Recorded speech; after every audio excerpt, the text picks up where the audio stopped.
Hello everyone. Part 2 muna tayo. Take 2 tayo uli kasi na I don't know kung anong nangyari sa StreamYard. Ayan. Nandito tayo uli. Uulitin uli natin ang ating um, discussion pero ewan ko kung ano nangyayari. Parang may mga kababalaghan na nangyayari po. Okay.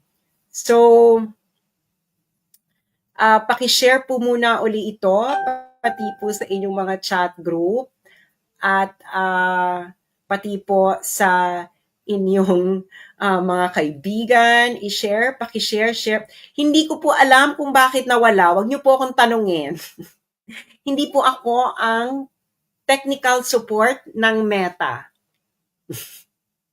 Pero ako ba ay malinaw ninyong naririnig ngayon at napapanood? Ha? Malinaw niyo ba ako na naririnig ngayon at napapanood? So hindi ko alam kung anong nangyayari. So do not ask me what happened. Nawala siya. So nategi. Anyway, so part 2 tayo ngayon. So yung mga nagre-content sa akin diyan, screen record this. Okay, maybe you should screen record this. Lalo na yung mga nagre-content. Okay. So ngayon, uulitin natin from the top. Kasi nga nawala. Okay, nawala. So ulitin natin. So, paki-share po muna ito ngayon para maraming makapanood at makakinig. At sana ay share nyo sa inyong mga chat groups, sa inyong mga Facebook groups, at kung saan-saan pa. Yung mga nasa bahay, yung mga nagre-content, I advise that you video record this. Para kung ma-content ninyo, ay hindi nyo na kailangan hintayin matapos tong live na to para ma-content ninyo siya. So that you can content it right away. Dahil kailangan makita natin ang big picture ng mga nangyayari.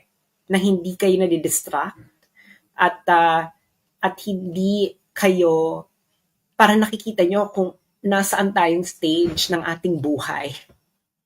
Hindi ba? So, uulitin natin siya from the top. So, hintayin muna natin yung mga nag-worry kanina nang nawala ang ating live. Pero ako naman po ay pwede ko naman siyang ulit-ulitin dahil alam ko naman ang aking sasabihin. I know this by heart because matagal ko nang alam kung ano ang kanilang pinaplano. Halatang-halata naman from the beginning. Pero ang ating discussion is from local to geopolitical dahil ito ay konektado lahat. Konektado siya lahat.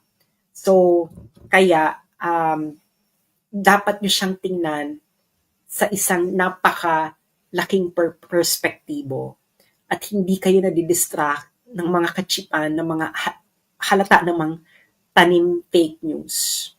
Diba? Lalo na yung, kung hindi man tanim fake news, gusto lang nilang i-amplify para yung discussion sa social media is mawala doon sa big picture.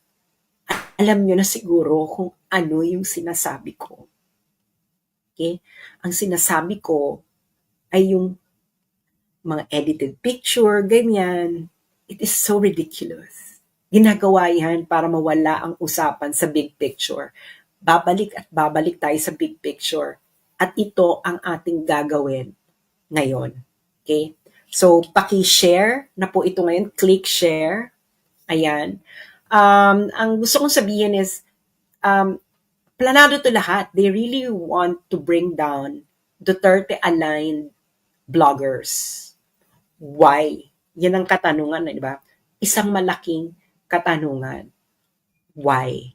Meron po itong connection sa impeachment ni Sara at isang larger discussion, larger issue of geopolitics. Okay? Kaya dapat himayin nyo ito, pag-usapan ninyo ito ng magkakaibigan, magkakapamilya, magkainuman, lahat dahil hindi biro ang nangyayari sa Pilipinas.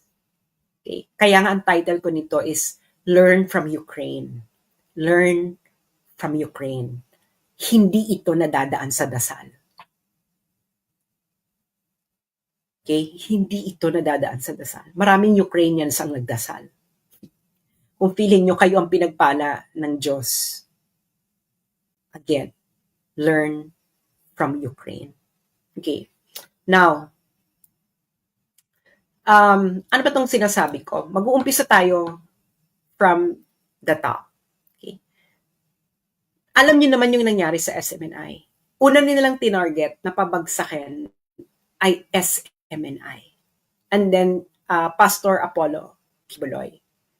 Tagal ko na silang, si Maharlika, nag-warning na siya dyan, matagal na. Go-warning ako. Remember, I think it was 2023, simula nilang pabagsakin ang SMNI. Bakit SMNI? Una-una, SMNI ay ang tanging talagang makikita mong pro-Duterte na media. Correct? Gusto nilang pabagsakin. Kaya nga ilang beses nawawala ang Facebook accounts at YouTube accounts ng SMNI. At anong ginagawa nilang paraan para mawala at maban sa Facebook or sa YouTube ang SMNI? Kunwari magsasampa sila ng mga kaso-kaso, tapos yung mga kaso-kaso, dadali nila sa YouTube at Facebook at sasabihin, itong user na to, ganito, ganyan. And Facebook will oblige. Lalo na kung merong investigation, meron ng ganito, ganyan ang kanilang taktika. Ginawa na nila to before. And remember, ang gusto nilang gawin ngayon, lalo na sa akin, and I will explain to you why. Okay? Ako mismo ang target nila. Remember yung ginawa nila kay Donald Trump. Tinanggal nila Donald Trump sa Facebook and Donald Trump sa Facebook. Kahit sa Twitter. Do you remember? Do you remember? It is the same thing that they want to do. Nagawa nga nila kay Donald Trump yan eh. Noong 2020, kailan man naban si Donald Trump? I think so 2021. Paano pa tayong simpleng Pilipino lang at mamamayan? Hindi ba? May himay-himay nyo itong lahat. Okay? I-discuss ko ito ng paunti-unti. Uumpisahan na ngayon natin sa sinulat. May battle plan talaga sila because katulad na rin ng nireport ng Rappler. Okay? This is a report by Rappler. January 16, 2025. Okay? January 16, 2025. Ang title, Decoded, Duterte's social media army, very much alive, roars to defend and battle Sara Duterte. Okay. So, they recognize na talagang hindi nila kaya ang Duterte-aligned bloggers and their influence. Okay.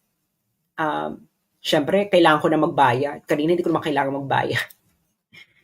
So, dito sa article na to, okay, na-recognize nila na outnumbered sila. Na halimbawa ito.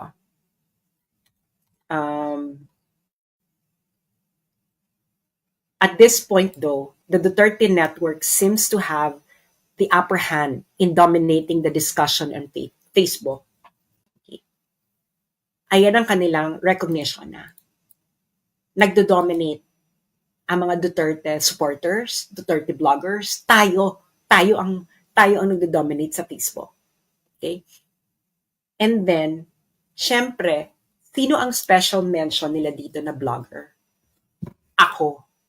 Okay? Ako yung kanilang special mention. So, you know that there is a target behind my back. At Rappler yung naglalagay na ako talaga yung pinangalanan nila doon. That's not a coincidence, no? That's not a coincidence. Bakit? Ang Rappler po Okay? Ang Rappler po ay isa po ito sa mga recipient ng National Endowment for Democracy grant or NED. NED. Grant recipient sila niyan.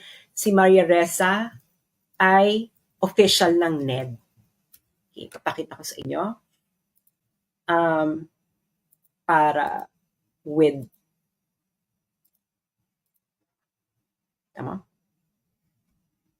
NED. Nobel Peace Prize winner Maria Ressa joins World Movement for Democracy at NED as chairperson. So na-appoint siyang chairperson sa National Endowment for Democracy. October 3, 2022. Okay. Alam niyo na. Alam niyo na. Okay. Now, ano ba yung NED? Okay. Siyempre, ang uunahin na muna natin is isang discussion of NED or National Endowment for Democracy ng isang galing mismo sa United States. Okay? Siyempre, doon muna tayo mag-uumpisa kung ano tong NED. Binatikos na rin ni Elon Musk before itong NED, pero hindi pa niya itong magalaw, yung NED. Ang nagagalaw pala niya is USAID. Okay. So, halimbawa ito, noong February 3, 2025, Elon Musk, sabi niya, NED is a scam. Pero hindi pa niya magalaw. Bakit mahirap itong galawin ni Elon Musk? Dahil, pakishare muna yung mga karating lang habang hinahanap ko pa yung renewal. Yung mga nagre-content, anuhin nyo na lang ito, video capture nyo na lang din bago kayo mag-antay na matapos ito. Okay. So, ito ay sinulat ng Center for Renewing America. So, sino ba itong Center for Renewing America? This is an American NGO. Okay. And this is based in the United States. Asan ba ang contact nito? Who we are. Okay, so it is a NGO based in the United States, and ang office nila ay ano nakalagay na office, but this is a base in the United States. Okay. Now, meron silang sinulat about National Endowment for Democracy. Okay. So, ang nagsulat nito is a CRA staff, Center for Renewing America, the National Endowment for Democracy, and an NGO system actively undermining America. NGOs have become the vanguards of progressive orthodoxies. Many of these quasi-independent organizations fuel woke and weaponized ideologies and a whole-of-society approach that steers government resources towards radical progressive priorities. So, this is an American organization, ha? Sila lang nagdi-discuss. So, sino tong NED? Okay, NED, National Endowment for Democracy. It was created in 1983. At the height of the Cold War, NED was conceived by former CIA Director William Casey and former CIA operative Walter Raymond Jr. Ibig sabihin, binuo siya ng CIA nung Cold War. Para saan? Okay? Kasi, itong ginagawa ng CIA, may secret. Meron ding hindi secret. Yung hindi secret na ginagawa ng CIA, ang gumagawa nun, National Endowment for Democracy, para magmukha siyang legitimate. So, anong ginagawa ng NED, National Endowment for Democracy, para magmukha siyang legitimate na work sa ibang bansa, hindi siya espionage. NED accomplishes this through the dispersal of grant monies to favored and well-connected interests abroad. This dynamic purportedly allows activities to maintain an air of independence from official U.S. government actions. So, ibig sabihin, Nagpa-fund, kunwari, hindi US government yung nagpa-funding. Pero ang nagpa-funding talaga ng National Endowment for Democracy is US government. So magpa-fund ngayon sila ng mga NGOs. Okay. So anong connection? Meron ditong discussion, yung Center for Renewing America, nang ginawa ng NED. Okay? Um, Training and financing key political movements in Egypt, Yemen, Libya, and other nations that sparked the so-called Arab Spring. Uh, in 2011, directly contributing to the geopolitical turmoil that has engulfed the Middle East over the 13 years. This is a discussion of Center for Renewing America. This is a think tank, a conservative think tank based in the United States. Anong di-discuss ito? Among the groups unintentionally empowered by NED's pro-democracies meddling in the Middle East are radical jihadists like the Houthis in Yemen, the Al-Nusra Front in Syria, and the Islamic State, otherwise known as ISIS in Syria and Iraq. Eto na, pupunta na tayo sa Ukraine. NED served as the tip of the proverbial spear for heightened CIA and State Department efforts to foster political revolution in Ukraine. So yung steady stream of NED grants to Ukrainian political entities and movements advanced both the Orange Revolution and Maidan Revolution that paved the way for the current Ukraine-Russia war. So sinong pinandingan ng CIA founded NED sa Ukraine? Ito sabi ng Center for Renewing America, na isang think tank, conservative think tank sa United States. Among the hundreds of grants to Ukrainian political entities going back to 2014 are payments to judicial organizations and judges, grants to NATO-adjacent political entities like European Institute for Democracy, and funding for the Media Development Foundation to train Ukrainians to develop effective anti-Russian propaganda. Nagigets yun na. Ang nagsulat nito ay isang conservative think tank sa United States, ang Center for Renewing America. So yun ang kanilang pinandingan. Okay. So, ito pa, bago daw kinlose ng NED ang kanilang mga grants searchy, kasi dati kasi pwede mong i-search kung sinong pinafundingan nila. Ang data daw nila, ang nakalagay is tens of millions in US dollars to Ukrainian entities and anti-Russian interests in Ukraine with more than 330 unique grants. During the height of the Orange Revolution sa Ukraine, yung NED daw infused, ibig sabihin nagbigay ng more than 2.3 million US dollars directly into anti-Russian institutions and activists, including the activist arms of Ukrainian political parties and George Soros Open Society foundations, in support of preferred candidate Viktor Yushchenko. NED's funding streams, ibig sabihin yung mga funding daw ng national democracy para sa mga anti-Russian activists and institutions ay nag-increase ng 52% the following year to more than 3.5 million US dollars hanggang matapos na yung Orange Revolution. And we all know what happened to Ukraine. Okay? We all know what happened to Ukraine. Now, I'm going to discuss to you the structure ng National Endowment for Democracy. Okay. Lahat ito ay magkaka-connect later para nasusundan nyo. So, may pop quiz po tayo mamaya. Sana maghanda po kayo ng 1/4 sheet of paper. 1/4 sheet of paper para kayo ay handa later sa ating pop quiz. Okay. So, ang next natin na NGO ay ang Swiss Policy Research. Okay? So, ang Swiss Policy Research ay isa itong um, independent, non-partisan, and non-profit research group investigating geopolitical propaganda. Okay. Now, I believe, so ano sila? They are investigating um, different propaganda.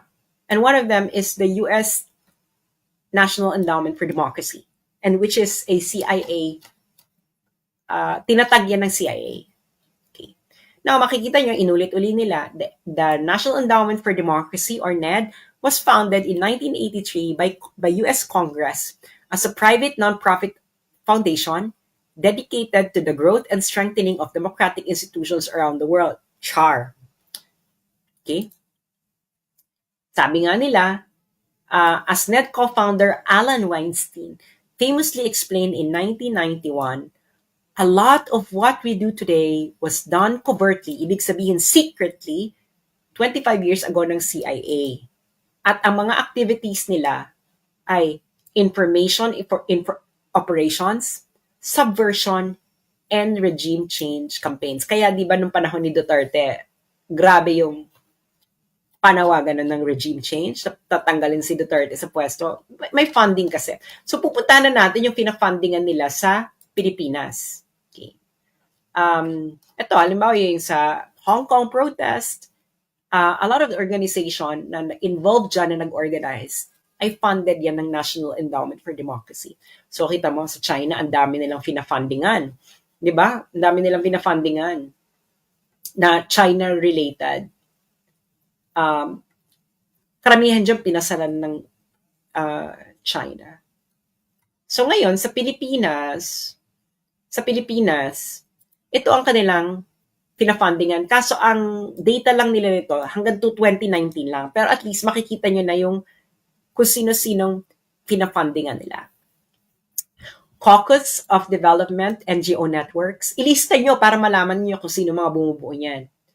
Center for Media Freedom and Responsibility, Center for Youth Advocacy and Networking Incorporated, Generation Peace Youth Network, Initiatives for Dialogue and Empowerment through Alternative Legal Services or IDEALS, International Center for Innovation, Transformation, and Excellence in Governance or Insight Gov, Mindanao Institute of Journalism Incorporated, People's Alternative Studies Center for Research and Education and Social Development or PASCRES, Philippine Alliance of Human Rights Advocates or PARA, Philippine Center for Investigative Journalism, Pilipina Incorporated, Rappler, Republika at Demokrasya, and Veripiles.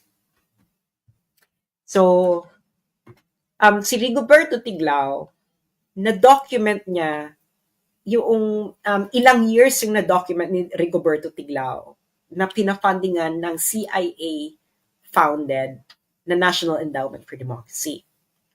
Okay. So, syempre, Rappler, nag-gets yun na yung connect.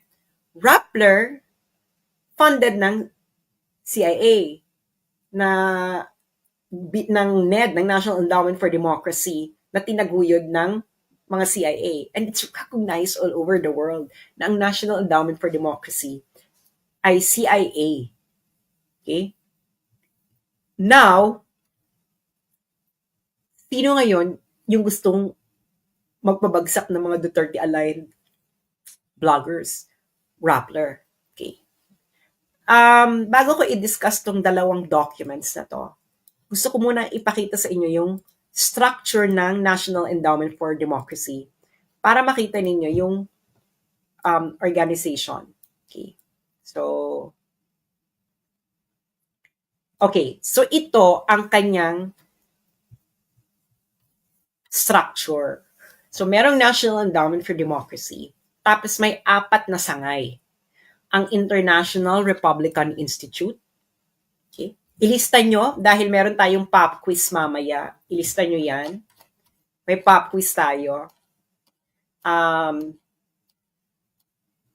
International Republican Institute, Center for International Private Enterprise, National Democratic Institute, at Solidarity Center. Okay? Itong Solidarity Center, ito yung mga nagbibigay ng funding sa mga workers organization.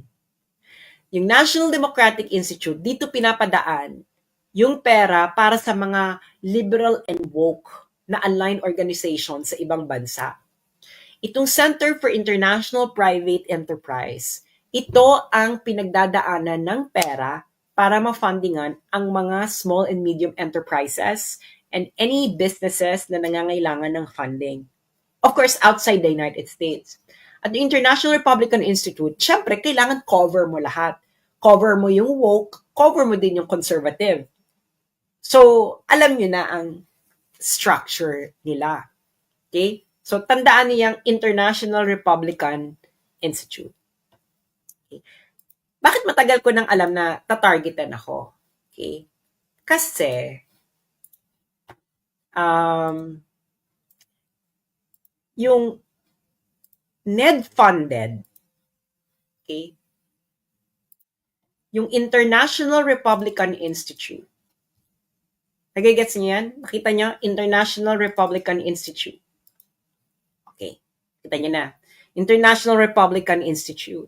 So itong International Republican Institute na under ng CIA na organization, na National Endowment for Democracy, nag-publish sila ng isang report noong 2023. I believe ni-release nila to ng June 2023. Ang title, Countering China's Information Manipulation in the Indo-Pacific and Kazakhstan, a Framework for Understanding and Action. So nakita niyo yung sinabi ng Rappler, di ba?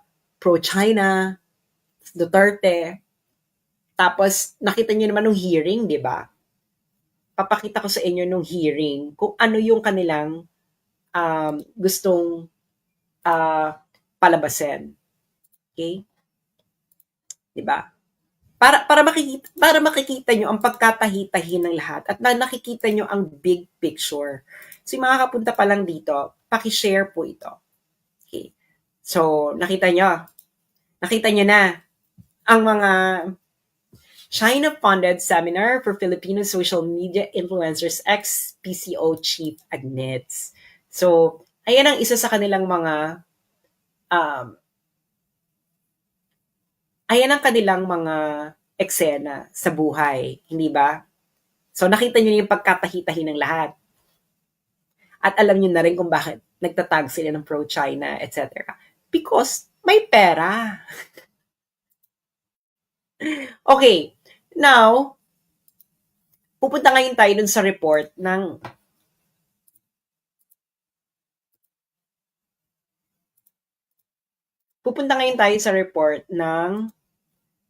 International Republican Institute. Again, ang International Republican Institute, ano ang ganito class? Ang IRI,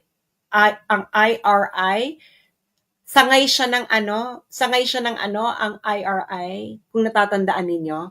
Sangay ng anong organization ang IRI? Please write in the comment section kung natatandaan nyo.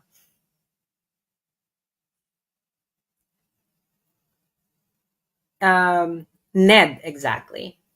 Yung mga kay Shelo Magno, wag yung pag-aksaya ng panahon yan. What they really want is for them to have a case and then go to Facebook and to permanently remove me from Facebook.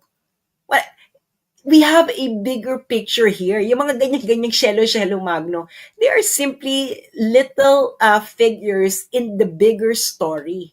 Okay. So, nirelease ito ng IRI. So, natatandaan nyo kung anong part ng IRI. Noong 2023. Pinublish nila to ng mga June 2023. Okay. June 2023.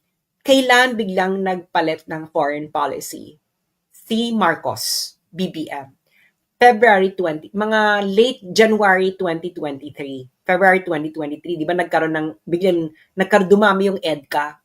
At ako ang very vocal noon against EDCA, kung natatandaan nyo.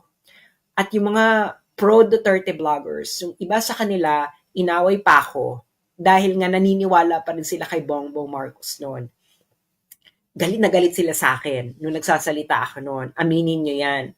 Iisang vlogger lang ang talagang agarang kinontak ako para bigyan ako ng platform.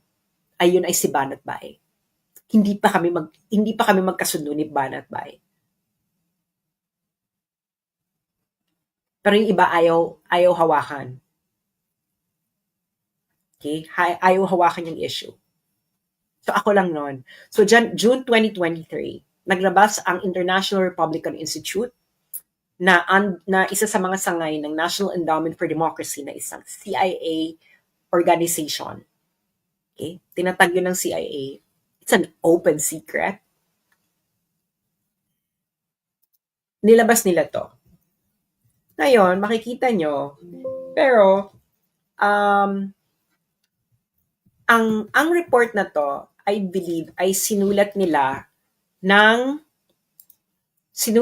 to ng 2022. I will explain why. Pero 2023 lang nilang ni-release. Kita mo. Pro-Duterte influencers. One final major way pro-PRC narrative spread was through pro-Duterte social media influencer. Nakita niyo na yung pagkatahi-tahi ng mga bagay-bagay. Sabihin nyo yes or no. Nakita nyo na ang pagkatahi-tahi ng mga bagay-bagay. Nag-file na daw ng libel. Bakit ba pa ulit-ulit? O, hindi nag-file siya. Problema niya na yan. So, nakita yung pagkatahi-tahi. Sabi, sinong pinangalanan nila dito? Tatlo lang kami dito. No? Si RJ, Thinking Pinoy, ako, at saka si Yan Suwing are among the pro-Duterte influencers who took an interest in Philippine-China affairs. Syempre special mention kami ni Thinking Pinoy. Nieto and Sasot are two of the most influential. So, alam na nila. Diba? If not the most influential, pro-Duterte influencers on social media with follower counts in the millions. Okay. Ngayon, alam kong 2022 nila to tinitiktikan pa. Kasi itong post ko na to na feature nila, ako talaga yung feature nila, di ba? Sabi ko kasi, for two consecutive presidential elections, the Filipino people defeated the CIA's candidates because I thought na si Lenny lang. Kasi si Lenny, yung organization niya, naging funded ito ng IRI. Meron silang partnership. Yung NGO ni Lenny, I think it's the, if I'm not mistaken, it is the Jesse Robredo Foundation. Yung Jesse Robredo Foundation, or Angat Buhay, whichever of the two, nagkaroon ng partnership sa International Republican Institute na again, under ng National Endowment for Democracy. At ang National Endowment for Democracy ay isang CIA-founded organization. So ako talaga syempre, pa ako nito, may illusion pa ako nito, no, about Bongbong Marcos. Pero after iba ng foreign policy, si Bongbong Marcos February 2023, at nagsalita ako against this, inilabas ngayon ito ng National Endowment for Democracy. At syempre, ako ang bida. 'Di ba? Ako ang bida. Ngayon, si RJ's, feeling ko talaga, 2022 pa nila to sinulat. 2023 lang nila nilabas. Kasi si Thinking Pinoy nandito pa. So, hindi pa nagmamanifest talaga na si Thinking Pinoy ay sumakabilang parlor na talagang tuluyan. Okay. So, this was 2023. 2023 tong report na to. Okay. Ngayon, recently, 2024 lang. 2024 lang. Ang naglabas naman ng report ay, ano yan? US aid. At ang partner nila is yung Internews o media again. Itong Internews, kung makikita nyo, may parating pina-flash na quote card ang News 5, yung Mogato. Siya yan behind dyan sa Internews, si Mogato. So USAID, di ba? Nirelease to ng August 2024. Yung Internews, funded yan ng USAID. Okay. So, ngayon, ano ngayon ang agenda nitong report na to? So, yung kanina 2023, nirelease ng June 2023. Ito yung pinakabago. Nirelease ito ng August 2024. So, sino ang nag-funding? United States Agency for International Development. Hindi ba? So sabi, it does not necessarily reflect the views of USAID or the United States government. Siyempre, etos garbanzos. Sila nag-funding. Okay. So ngayon, ang eksena ngayon dyan, okay, pupunta ngayon tayo sa, eto na, Pro Duterte's social media accounts. Siyempre, ako na naman, no? Ako naman ang nandito. So, kung bibilangin nyo, halimbawa ito, coming to the Vice President's defense, X and Facebook accounts circulated a screenshot of a tweet by political blogger Sas Sasot referring to Oplan Destroy Inday, a purported campaign to tarnish Inday Sara Duterte's image. So, makikita mo na, bakit ibig sabihin kasi ng purported, gawa-gawa lang. Ito kasing Oplan Destroy Inday na to, na sinasabi ko nag-exist, ito yung nag-uumpisa nung 2023. Ngayon, sabi nila, purported lang daw. Etos, parang ganyan. So, alam nyo na. Diba? At ang report na ito ay pinondohan ng what? USAID. Okay. So, ilan beses nila ako ditong pinangalanan? Ako yung pinakamarami nilang pinangalanan dito. So, 1, 2, di ba? 2, 3, 4, 5, and 6. So, 1, 2, 3, 4, 5, 6. 6. So, talagang bonggang-bongga, super bongga. So, ako talaga yung, ayan na naman, pro-China, etc. At sinong funded nito? USAID. Alam naman natin ang iringan ng US ngayon at ng China. Okay. USAID.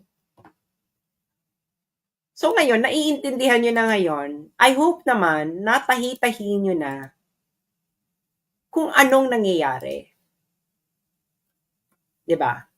Now, bakit ako ang target? Bakit ako ang target nilang pabagsakin? Sinasabi ko na sa inyo, mag-subscribe na kayo sa Substack ko because it will just be a matter of months before nila ma-convince ang Facebook to permanently delete me from Facebook and ban me. Nagawa na nila yan before sa ibang personalities. Nasabi ko na sa inyo. Kaya ngayon pa lang, okay, kasi gusto nilang i-dominate ang narrative pagdating ng impeachment ni Sara. Okay? Kasi ang battleground ng public opinion ay Facebook. Okay? Facebook. At sinabi ng Rappler, Duterte supporters at bloggers ang nagdo-dominate. Okay? So, patalastas lang, ito, i-download nyo na tong Substack. Itong makikita nyo, yan ang Substack. Sulat nyo na. I-download nyo na yan. App yan sa Google App or Apple App. Okay, Substack. Sulat nyo na yan. Palalakihin ko para makita nyo. Substack, yan ang pangalan niya. And then, pag nandyan na kayo, hanapin nyo ako. Diba? Hanapin niyo ako. At ang aking pangalan sa Substack, ang aking account sa Substack ay um, ay ito. Okay. This one. So, isulat yun na kung sino para hindi na pa ulit-ulit. Ilang beses na rin ako nagpo-post sa Facebook. So, yan, Asian Scholar. At Asian Scholar. Okay. At Asian Scholar. Okay. So, ayan na. Okay. Ngayon, they would like to dominate both foreign policy and, of course, local politics. That's the entire game. Okay? Bakit ako yung talagang gusto nilang pabagsakin ng bonggang-bongga? I'm gonna show you. Okay? Because of my reach. Okay? So itong aking pinaka-latest na reach.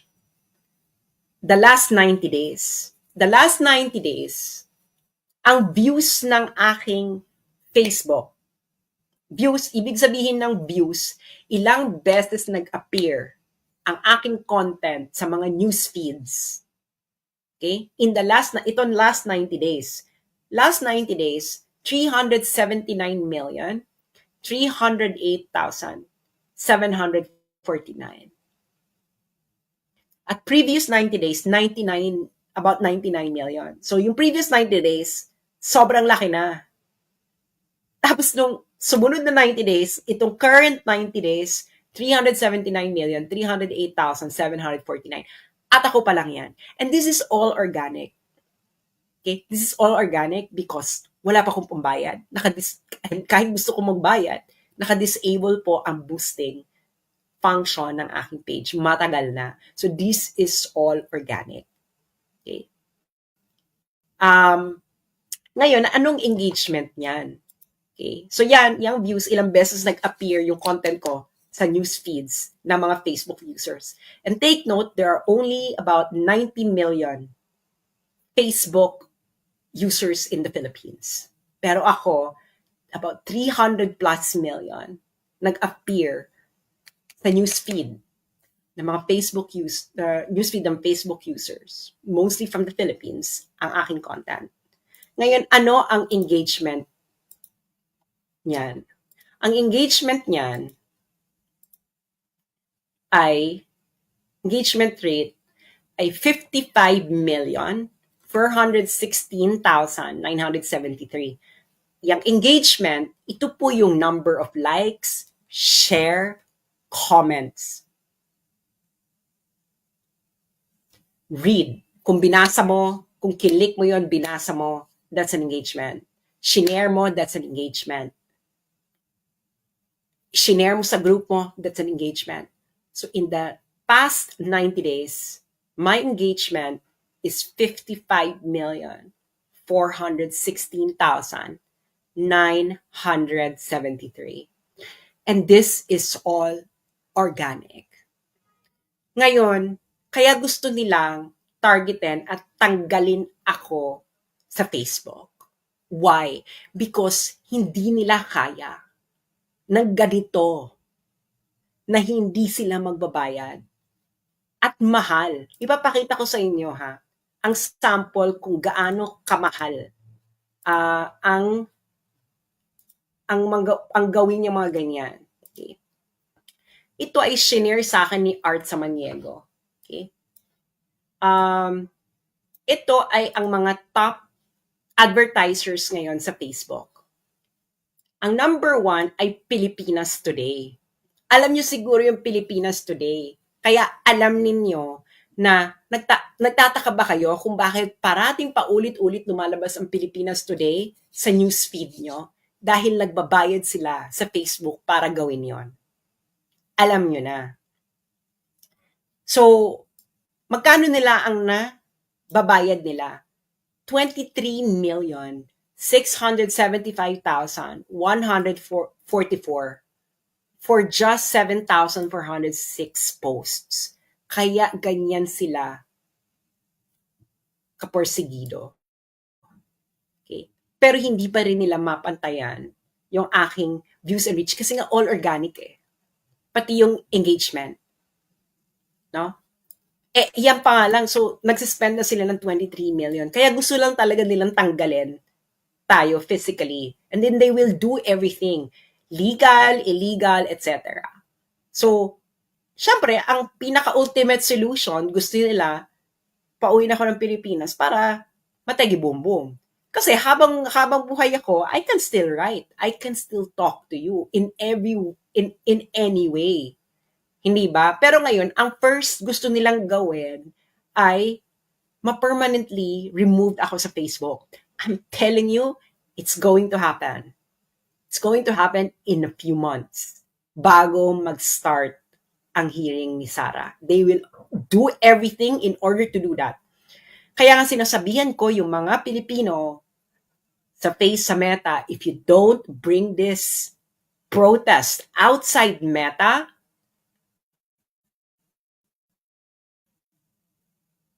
they will dominate Facebook during the impeachment trial of Sara Duterte. So bahala kayo. I'm already telling you. So ano yung mga example ng ads ng Pilipinas Today na nagbabayad sila ng 23,675,000.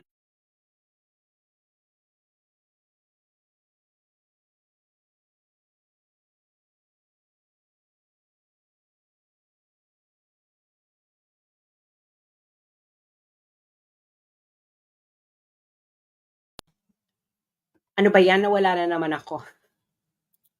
Nawala na naman ako. Okay.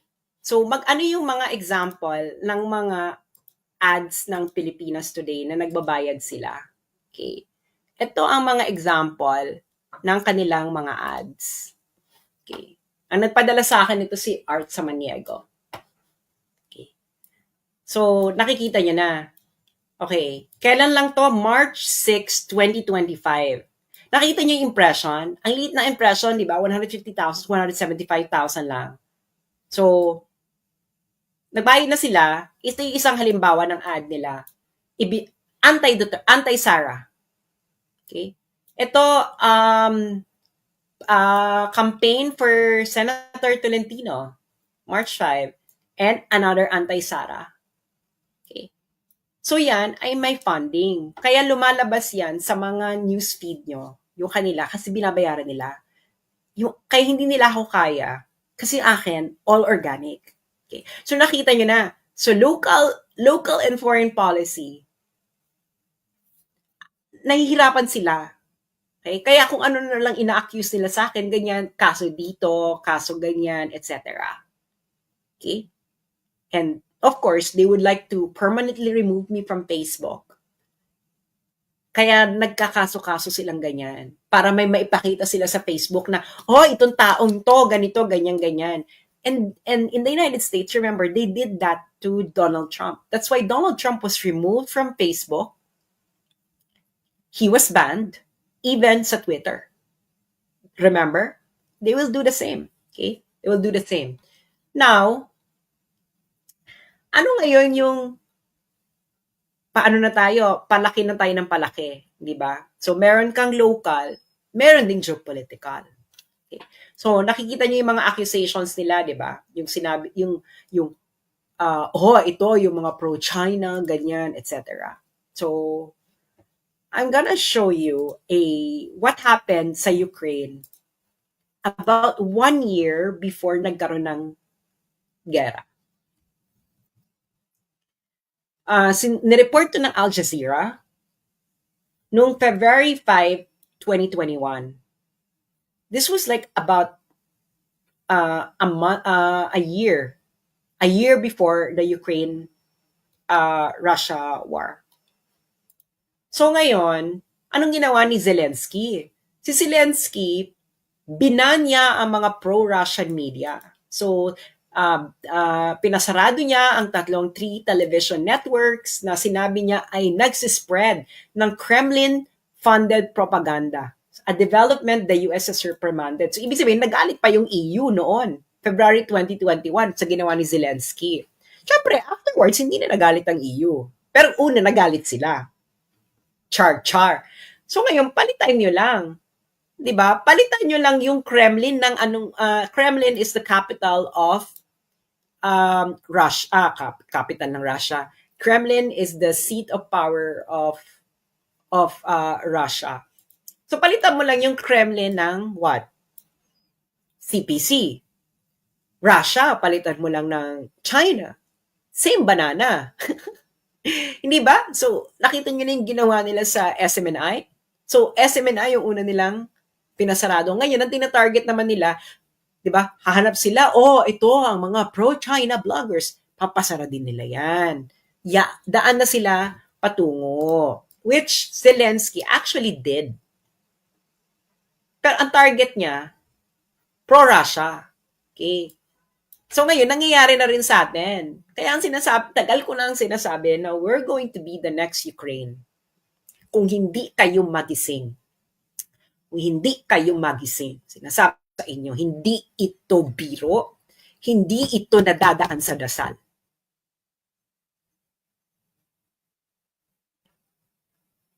Mag-usap-usap kayo, pamilya, etc. Dahil hindi ito biro.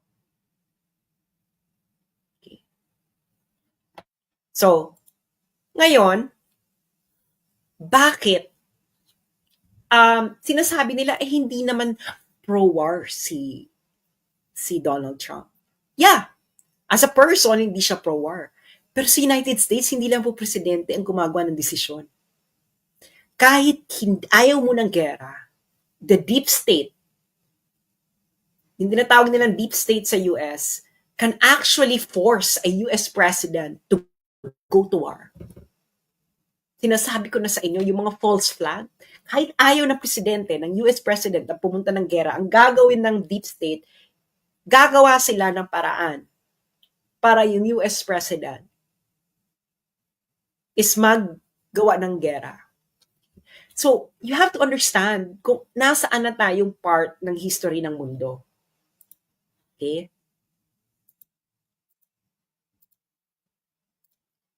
I don't know if you remember this tweet ni President Donald Trump.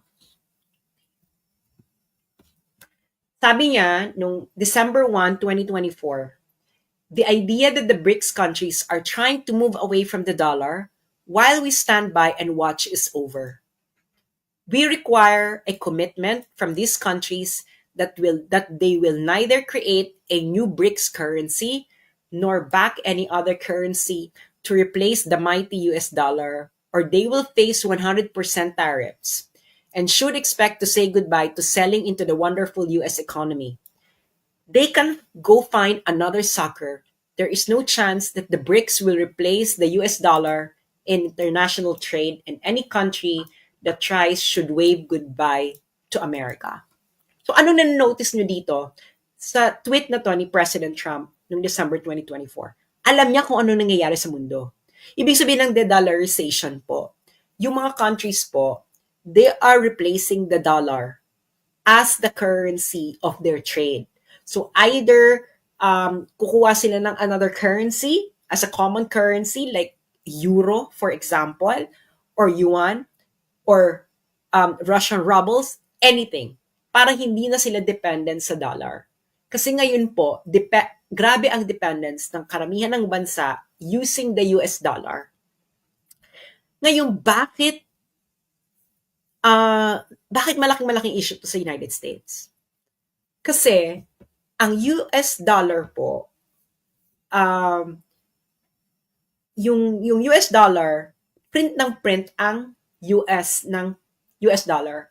Pero sa napupunta yung pera? Napupunta ito sa labas. Kasi nga siya yung ginagamit na currency Currency for international trade. Ngayon, pag nagde-dollarization ka, malamang tataas ang inflation. You can research this. Yan ang number one problem ng United States. As in, grabe ang magiging inflation sa United States. As in, panggulo level. Kaya concern si Donald Trump. Pero pag nakita mo dito, ang tactic lang ni Donald Trump, tariff. Kasi yun yung ano niya Siguro yan na yung pinaka hard approach niya imbes na makipag-gera boom siya. Tariff na lang. Pero until what point? Paano kung hindi ma-achieve na mapigilan yung de-dollarization sa pamamagitan ng tariff lang? So you go to the next level. Which is what? Another Ukraine. Why? Why you need another Ukraine? Kasi kailangan, gusto mo nang magkaroon ng hardball negotiations. And you can only do hardball negotiation to stop something like this through peace deals. Because peace deals create a new order. No? Lalo if you would like to favor yourself. Hindi, China and the United States, hindi sila direktang maggaganyanan. Why? Because they are both nuclear powers. Kita mo yung Russia and US. Or NATO and Russia. Sila ba ang direktang nagganyanan? No. Gumamit sila ng proxy.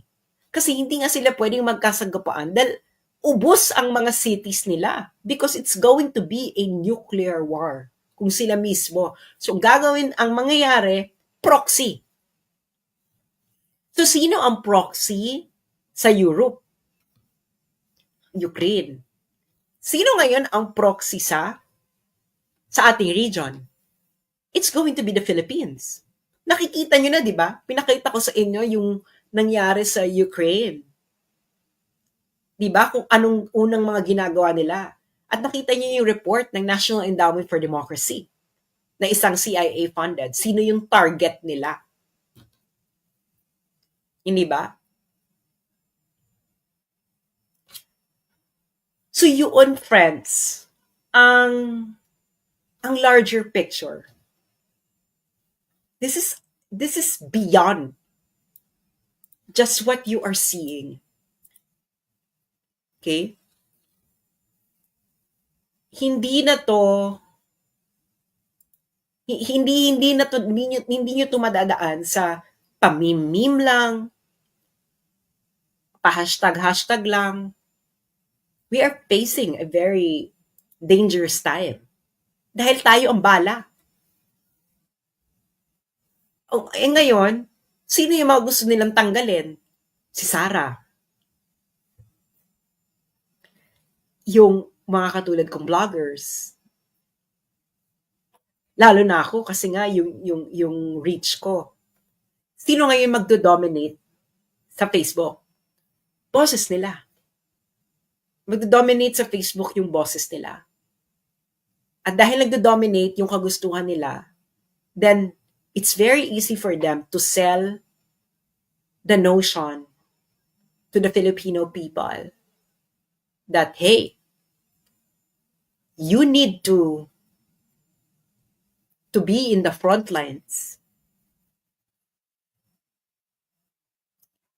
And yung mga nagsasabi si Donald Trump, 4 years lang pong presidente si Donald Trump. After Donald Trump, it's going to be a new president. It might not happen in his term. It might happen kung yung deep state sa US magkaroon na ng bagong favorite, or they can force Donald Trump to actually push the Philippines into a proxy site. Dahil nga, we are now moving to a different world order. Sinabi ko na yan ang tanong ko noon, di ba? Kay Bongbong sa Deep Probe. And and now I know what he might want to do. So, ang masasabi ko lang sa inyo, well, I will not shut up. No? Kaya pumunta kayo sa Substack. They might remove me from Facebook, etc. But I will not participate in their drama. I will just keep on writing. And I hope na i-share nyo rin. Pag-usapan ninyo mga magkakaibigan. I-share sa mga kaibigan nyo. I-share nyo sa Facebook ninyo. Go to Substack. Okay? Go there. Okay? Para doon nyo, sinasabi nyo, mag-open ko ulit ng Facebook. No, they will just keep on removing it. Kaya doon tayo sa Substack. Because diretso sa email ninyo or sa app ninyo, they wouldn't even know, then you can forward it to your friends via email. Pag-usapan ninyo. Okay? That is where I'm going to keep voicing out what needs to be voiced out. So hanggang nasa Facebook pa ako, doon muna ako. Pero we have to prepare. We have to prepare for the eventuality. Dahil malapit na ang impeachment ni Inday Sara. And then they would like to remove Duterte voices on Facebook because they would like to dominate Facebook. So again, go to Substack.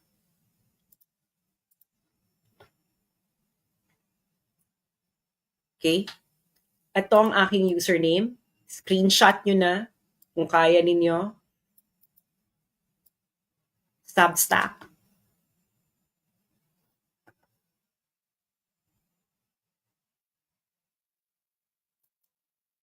So ngayon, so ayun na nga. We're already going there. Sinabi ko na sa inyo, nilay down ko na ang mga step by step ba na mga pangyayari. And it's going to, kaya nga si Inday, sabi niya, sana may bansa pa tayo ng 2028. Malaman yung sinasabi niyang yon. So, do not take this as a joke. This is not funny. You have to take this seriously. Bahala kayo kung ayaw ninyo. Bahala kayo kung mag-last minute kayo. But I'm telling you, you have to study what happened in Ukraine. Fully study what happened there. So maraming salamat sa inyong mga patuloy na nagsusuporta. Paki-share ito. Yung mga nagko-content sa akin, huwag na kayong humingi ng paalam. Download this, recontent this, comment on this, etc. And we will keep on writing. And wala akong pakialam kung masaktan kayo. But the truth must be spoken. And alam ko yung laro ninyo. No, you cannot, hindi niyo ako mapapaikot. And that's why we have to have a backup plan. And that's where we're going to disseminate what needs to be disseminated so that you can no longer fool the Filipino people. Maraming salamat po at magandang hapon muli.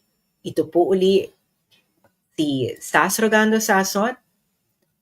Until next time. This is for